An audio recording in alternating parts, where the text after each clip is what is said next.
une ancienne collection constituée dans les années 70, conseillée par un grand amateur, un grand initié, un très élégant casse-tête UU étant le casse-tête du guerrier marquisien. C'est un très élégant et très ancien modèle. Ces casse-têtes étaient sculptés dans un arbre qu'on appelle le toa.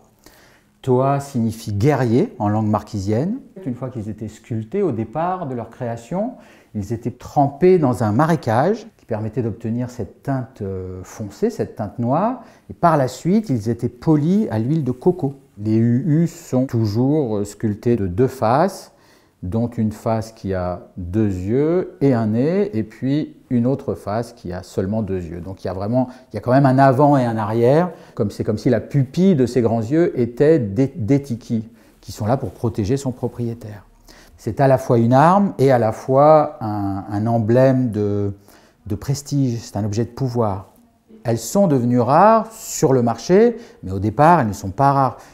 Chaque grand guerrier marquisien possédait un UU. C'est vraiment le casse-tête du guerrier marquisien. Et dans le monde des collectionneurs d'art tribal et d'art océanien, le UU, c'est un peu le casse-tête le plus riche, le plus emblématique. Dans cette collection, on a un très bel ensemble de casse-têtes. On a aussi un très bel ensemble de cuillères collectionnées avec attention, avec goût, et notamment quelques très très belles cuillères Ifugao des Philippines, de très très belle qualité.